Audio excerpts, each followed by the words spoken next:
Stay with us, this gets deeper. Did you know a queen once waged a 40-year war against European colonizers in Africa? Her name was Nzinga, and her story is one of resilience, strategic brilliance, and unwavering defiance.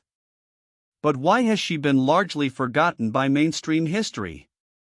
We journey back to 17th century Angola, a land caught in the brutal grip of the Portuguese slave trade, to uncover the extraordinary life of this warrior queen. Nzinga was not born to rule. Her brother, Ngolambandi, held the throne of Ndongo, a kingdom constantly under threat from the Portuguese. But Nzinga possessed a sharp intellect and a strong will, qualities that quickly made her an indispensable advisor to her brother. The Portuguese, hungry for slaves and resources, employed ruthless tactics, exploiting rivalries and inciting violence. Ngolambandi, weakened by internal conflicts and Portuguese aggression, sent Nzinga as an ambassador to negotiate a peace treaty in 1622. The scene was set for a power play. The Portuguese governor, intending to humiliate her, offered only one chair for the dignitaries. Unfazed, Nzinga ordered one of her attendants to kneel, using them as a human chair, but here's what they never wanted you to know.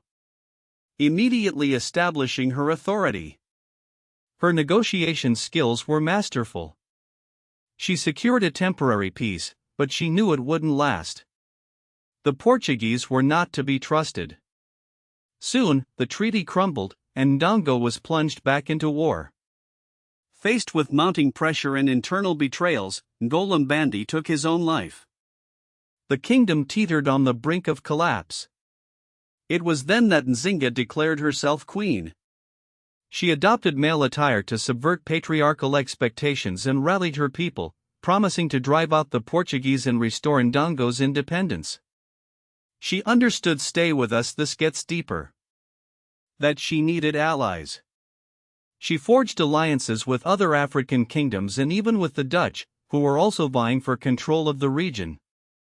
Nzinga masterfully played these competing European powers against each other, creating a complex web of alliances that kept the Portuguese at bay for decades. She was a brilliant military strategist, employing guerrilla warfare tactics to harass the Portuguese supply lines and disrupt their operations. She established a new capital in Matamba, a more defensible location from which to wage her war. Her army became renowned for its discipline and ferocity, instilled with unwavering loyalty to their queen. But Nzinga was more than just a warrior. She was also a shrewd diplomat, constantly seeking new alliances and negotiating truces when necessary. She offered sanctuary to runaway slaves, further weakening the Portuguese grip on the region. Even when faced with setbacks and betrayals, Nzinga never gave up. She fought for 40 years, a testament to her extraordinary resilience and determination.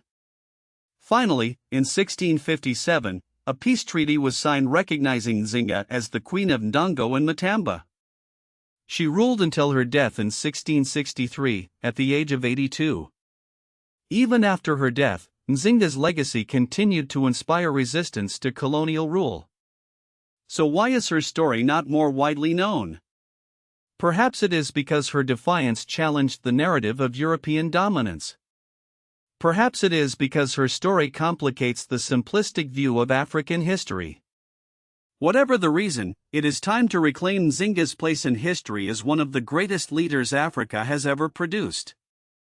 Her life stands as a powerful reminder that resistance is always possible, even in the face of overwhelming odds. Subscribe to Punna Afrique for more African history and wealth wisdom. Follow for more untold African stories.